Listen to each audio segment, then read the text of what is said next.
Party ticket देती है तो कांग्रेस कितनी उम्मीद लगा सकती है कि उनका जो दाव महन बहुत पर वो सफलता मिलेगी? हमें टिकट देगी तो हम अच्छा चुनाव लड़ेंगे, 100 में 100 जीतने का प्रयास करेंगे। इस समय दो चेहरे बड़े चर्चा में आ रहे हैं, भाजपा से संध्या राय, डबरा से इमरती देवी, दो नाम चल रहे हैं भिंड दतिया से भाजपा से। इनसे आपकी यदि मुकाबला होता है तो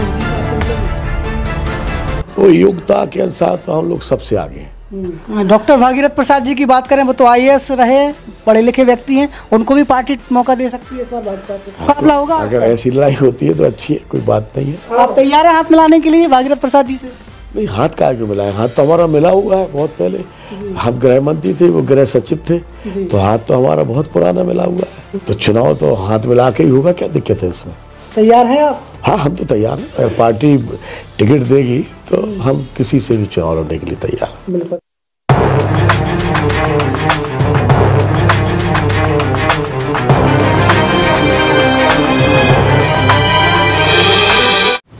नमस्कार, आपकी जन अदालत न्यूज़ से मैं हूं राजा भैया पाल, और आज हमारे बीच में एक ऐसी शख्स जुड़ रही है जो किसी पर्चा के मोहताज नहीं। आज हमें नहीं बल्कि पूरा मध्य प्रदेश उनसे परिचित है। मिशन 2024 लोकसभा अभियान हमारा जारी हो चुका है और इस लोकसभा अभियान के अंतर्गत आज हमारी खास मुलाकात मध्य प्रदेश शासन के पूर्व गृह मंत्री महेंद्र बौद्ध जी से होने जा रही है। स्वागत हमारे चैनल पर। नमस्कार, बहुत बहुत धन्यवाद। नमस्कार। वैसे तो आपको पूरा मध्य प्रदेश जानता है, लेकिन फिर भी हमारा ये पहला सवाल है कि आप कितने वर्षों से कांग्रेस पार्टी में हैं और आपका क्या इतिहास रहा?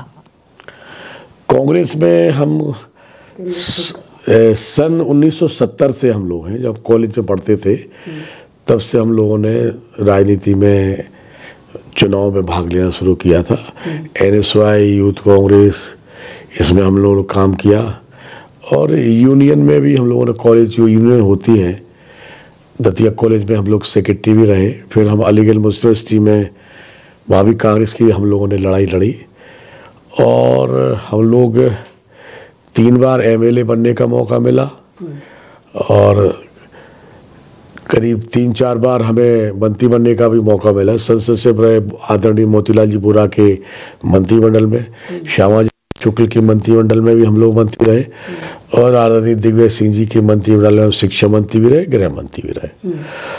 और इसके बाद आदरणीय बूटा सिंह जी के अध्यक्षता में हम लोग SC कमीशन में दिल्ली में मेंबर भी रहे। तब से लगता है अब लगातार हम लोग कांग्रेस में हम लोग काम कर रहे हैं। तो एक अच्छा अनुभव रहा आपका, और आपका छात्र जीवन से ही लगातार आप राजनीतिक सियासत में चमकते सितारे रहे उस समय में।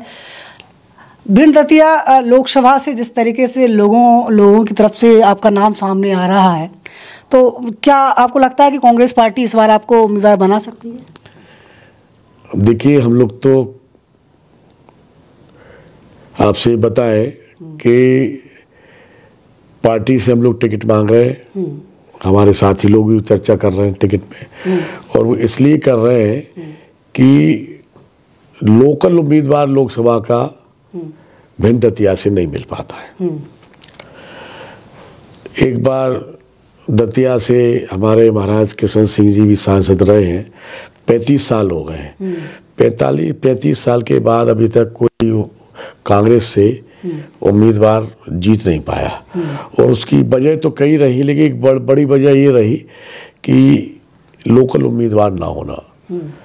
तो हमें लग रहा है कि अगर हम लोकल भी हैं और काफ़ी समय से हम लोग काम भी कर रहे हैं, हम लोगों ने भिंड में भी काम किया है, दतिया में भी हम काम कर रहे हैं। 8 सीटें हैं, हम लोगों ने वहाँ काफ़ी, जब मंत्रिमंडल में थी तब भी काम किया, आना जाना तो रहता ही रहता था। तो शायद पार्टी की बार हमें मौका दी। महेंद्र बौद्ध जी को यदि पार्टी टिकट देती है तो कांग्रेस कितनी उम्मीद लगा सकती है कि उनका जो दाव महेंद्र बौद्ध पर वो सफलता मिलेगी? अब देखिए, ये तो हम नहीं कह सकते कि कांग्रेस पार्टी को कितना दाव लगाती है, लेकिन अगर कांग्रेस पार्टी हमें टिकट देगी तो हम अच्छा चुनाव लड़ेंगे और 100 में 100 जीतने का प्रयास करेंगे। इस समय दो चेहरे बड़े चर्चा में आ रहे हैं, भाजपा से संध्या राय और दतिया डबरा से इमरती देवी, दो नाम चल रहे हैं भिंड दतिया से भाजपा से। इनसे आपकी यदि मुकाबला होता है तो जीत आपको मिलेगी? देखिए, जीत हार तो जनता तय करती है, लेकिन जहाँ मेरिट्स पे चुनाव होगा, अगर जनता जो कोई उम्मीद है कि जनता लोकसभा की सबसे बड़ी पंचायत है, वहाँ भिंड दतिया की जनता अपना अपना नेता बना रही है, जिता रही है, तो योग्यता के अनुसार तो हम लोग सबसे आगे हैं, अनुभव के लिहाज से भी हम सबसे आगे हैं। डॉक्टर भागीरथ प्रसाद जी की बात करें, वो तो आईएएस रहे, पढ़े लिखे व्यक्ति हैं, उनको भी पार्टी मौका दे सकती है इस बार भाजपा से। हाँ, तो वैसे एक बात कहूँ कि लोकसभा में तो पढ़े लिखे लोग ही जाए तो अच्छी चीज़ होती है, क्योंकि जो पढ़े लिखे लोग या अनुभवी लोग होते हैं वो क्षेत्र की लड़ाई भी लड़ सकते हैं, विकास की बात भी कर सकते हैं, हर प्रकार की लड़ाई लड़ सकते हैं। तो डॉक्टर भागीरथ प्रसाद तो आईएएस है, बड़े अधिकारी रहे हैं, उच्च इंदौर अहिल्याबाई यूनिवर्सिटी में अनुभवशील व्यक्ति हैं। हाँ। और महेंद्र भी अनुभवशील व्यक्ति है। हाँ, तो स्वागत है, अच्छा मुकाबला होगा। अगर ऐसी लड़ाई होती है तो अच्छी है, कोई बात नहीं है। आप तैयार हैं हाथ मिलाने के लिए भागीरथ प्रसाद जी से? नहीं, हाथ काहे क्यों मिलाए, हाथ तो हमारा मिला हुआ है बहुत पहले। हम गृह मंत्री थे, वो गृह सचिव थे, तो हाथ तो हमारा बहुत पुराना मिला हुआ है। अब बीजेपी पे अगर वो आएंगे और हम कांग्रेस से आएंगे तो चुनाव तो हाथ मिला के ही होगा, क्या दिक्कत है उसमें? तैयार हैं आप? हाँ, हम तो तैयार हैं, अगर पार्टी टिकट देगी तो हम किसी से भी चुनाव लड़ने के लिए तैयार हैं। बिल्कुल, यदि पार्टी मौका देगी तो डॉक्टर महेंद्र बौद्ध जी हर प्रकार से तैयार है और एक अनुभवशील व्यक्ति है। अगला सवाल करना चाहते हैं, यदि पार्टी आपको मौका देती है तो आपके मन में क्या है भिंड दतिया के लिए, क्या करेंगे आप?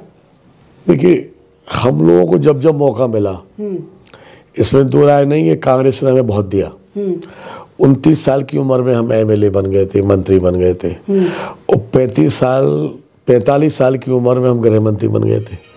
जब शिक्षा मंत्री बने तो हमने बहुत काम की पूरे प्रदेश में। गृह मंत्री बने तो ये आप समझ, हम 3 साल गृह मंत्री रहे और बिना कालिख लगे हम इज्जत के साथ हम लोग बाहर आए।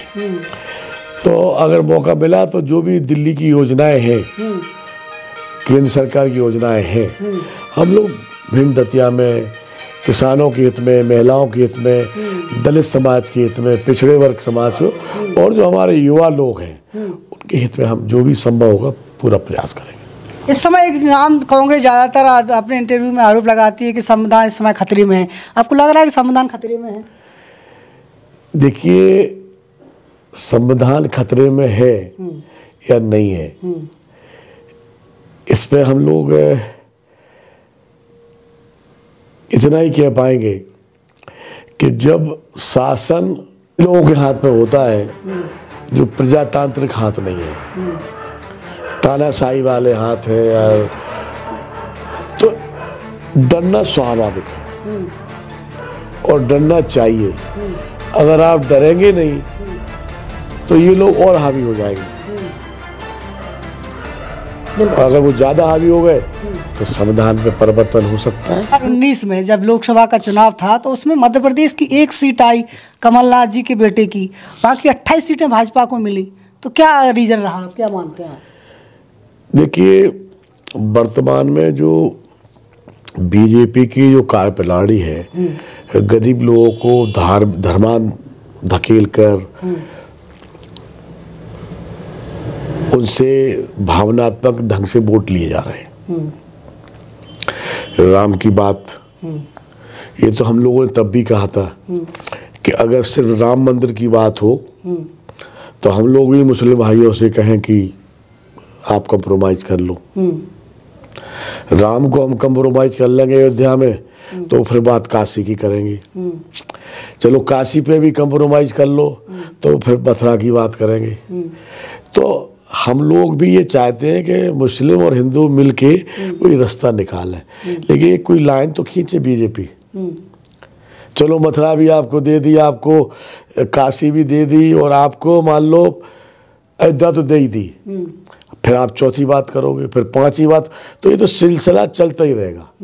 और ये सिलसिला इसलिए चलाया जाएगा जिससे हिंदू मुस्लिमों में एक लाइन खींचती रहे और वोट जो है हिंदुओं का धर्म के आधार पर मिलता रहे। और वही पोजीशन जो आपने बताई 28 और सीटों की, वो वही चला रहा है धर्म के नाम पर। हम लोग भी ये चाहते थे कि एक बार बीजेपी सरकार बने, कम से कम ये तो देखें कि ये जनता को क्या देते हैं। देख लिया जब से सरकार गई है और बीजेपी की सरकार देख रहे हैं, बहुत बड़ा फर्क है। महेंद्र बौद्ध जी, 35 वर्ष हो चुके हैं, भिंड दतिया की जनता लगातार भाजपा के उम्मीदवार को चुनाव जिता रही है, भाजपा सांसद यहाँ से जीतता आ रहा है। ये 35 साल का वनवास जो कांग्रेस को मिल रहा है, क्या 2024 में इस कांग्रेस आ पाएगी आपकी? देखिए, उम्मीद तो है, बात वहीं पर फंस जाती है कि आप कैसे लोगों को टिकट दे रहे हैं, कैसे लोगों को आप व्यवस्थाएं सौंप रहे हैं। इस वक्त एक अच्छा माहौल है कि अगर कांग्रेस के अच्छे प्रत्याशी बनाया जाता है तो कांग्रेस के कार्यकर्ताओं में जोश है इस वक्त, और इस बात से वो बहुत दुखी है। सबको ये पता था कि कांग्रेसी सरकार की बार मध्य प्रदेश में बन रही है, लेकिन कांग्रेसी सरकार ना बन के उल्टा बीजेपी की सरकार बनी। जो 160 हम सोच रहे थे कांग्रेस सरकार के एमएलए जीतेंगे, वो बीजेपी जीते। तो एक क्वेश्चन जनता की अदालत में इतना भी ये भी आ गया है कि कहीं ईवीएम में तो कोई गड़बड़ नहीं है। तो अब की बार वो कह रहे हैं हम इतने वोट देंगे कि अगर ईवीएम को भी मैं भी तुम जितनी वोट डाल दोगे तो उससे और ज़्यादा देंगे कि शायद जीते। तो एक कार्यकर्ताओं में नई बात आ रही है। बिल्कुल बिल्कुल। तो एक बड़ा सवाल ये भी आता है, लगातार कांग्रेस के आपके ही लोग ये आरोप लगा रहे हैं कि ये ईवीएम मशीन जिस दिन बंद हो जाएगी उस दिन कांग्रेस की सरकार आ जाएगी, बैलेट पेपर से जब चुनाव होगा। तो लग रहा है आपको कि इसमें कुछ हो पाएगा? देखिए, हमारे बड़े नेता ईवीएम पे सवाल उठा रहे हैं और सारी पार्टियां उठा रही और कोई अभी से नहीं उठा रही, काफी समय से उठा रही। जबकि विश्व की बात करें तो जर्मनी और बड़े बड़े जो देश हैं उनमें सब में बैलेट पेपर से चुनाव होता है। काफी शिक्षित और टेक्निकल देश हैं। जी। अगर ईवीएम में गड़बड़ है तो डेमोक्रेसी में तो खुला खेल होना चाहिए। बीजेपी की शासन है, दिल्ली में है, और उन्हें लगता है जैसे अभी बांग्लादेश में हुआ है, एक विपक्ष तो चुनाव लड़ाई नहीं है, वो चुनाव हो गया और प्राइम मिनिस्टर बन गए। तो ऐसी स्थिति में हिंदुस्तान की भी स्थिति वही बन रही है कि सब एक तरफा हो रहा है, सब एक तरफा हो रहा है। अगर आप डेमोक्रेसी चाहते हैं, संविधान के अनुसार अगर मान लीजिए आप चाहते हैं कि चुनाव हो और विपक्ष को है शक, हटा दीजिए, क्या दिक्कत है। अगला सवाल करना चाहेंगे, अयोध्या में इस समय राम मंदिर बन रहा है, 22 जनवरी को मोदी जी आ रहे हैं अयोध्या में, तो आपको लगता है कि देश की बहुत बड़ी उपलब्धि मोदी जी लेने जा रहे हैं, करने जा रहे हैं? ऐसी नहीं है, दूसरे थे। जो राम मंदिर का ताला किसने खुलवाया? राजीव गांधी। अगर ताला नहीं खुलता तो क्या होता? तो कांग्रेस की हमेशा मंशा रही कि राम मंदिर बने, और राम मंदिर सुप्रीम कोर्ट के आदेश से बन रहा है। बाबरी मस्जिद को भी उनने जमीन अलॉट की है अयोध्या में, उनने राम मंदिर को भी। दोनों का स्वागत है। राम मंदिर बन रहा है, स्वागत है, बनना चाहिए, इसमें कोई दिक्कत नहीं। लेकिन इसका जो प्रचार प्रसार किया जा रहा है, गुमराह भारत की जनता को किया जा रहा है, वो एक सोची समझी स्कीम के तहत हो रहा है। इंटरव्यू समाप्त होने जा रहा है। हर इंटरव्यू के उपरांत हम 3 सवाल करते हैं, वो आपसे करना चाहेंगे। मेरा क्वेश्चन रहेगा, उसमें जवाब आपका एक रहेगा। आपका पसंदीदा प्रधानमंत्री कौन है? कौन रहा अब तक या है? राजीव गांधी, इंदिरा गांधी प्रधानमंत्री के तौर पर पसंद रहे। जी। आपका पसंदीदा वो वक्ता कौन सा है जिसको सुनकर आप जिसको आप पसंद करते हैं? कन्हैया कुमार। 2024 का प्रधानमंत्री कौन होगा? देखिए, हम लोगों का तो प्रयास है ये कि राहुल गांधी प्रधानमंत्री बने। और जी, आखिरी सवाल करने चाहते हैं, भिंड दतिया की लोकसभा की जनता इस समय आपको देख रही है, क्या मैसेज देना चाहेंगे? हम भिंड दतिया की जनता से तो हम लोग यही निवेदन करेंगे कि ये क्षेत्र बहुत पिछड़ा हुआ है और 35 साल से तो बीजेपी का ही सांसद बन रहा है और इस क्षेत्र को दिल्ली से कुछ नहीं मिला। अब कोई ऐसे जुझारू लोगों को टिकट मिले तो उन्हें चुनाव जिताएं और इस क्षेत्र के विकास में 4 चांद लगाएं।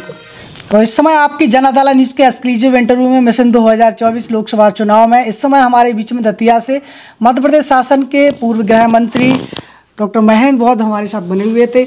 लगातार हमारी लोकसभा 2024 को लेकर पड़ताल जारी है और हर वो चेहरा आपके सामने ला रहा हूं जो इस समय 2024 में जनता की रेस में है। फैसला आपको करना है कि ऐसे में लगता है कि 2024 में क्या कांग्रेस पार्टी महेंद्र बौद्ध पर अपना दाव लगाएगी, ये वक्त तय करेगा। इस इंटरव्यू को लेकर आपके क्या कुछ सवाल हैं हमें लिखिए, जुड़े रहिए हमारे साथ। नमस्कार, धन्यवाद। धन्यवाद साहब, बहुत बहुत धन्यवाद आपसे।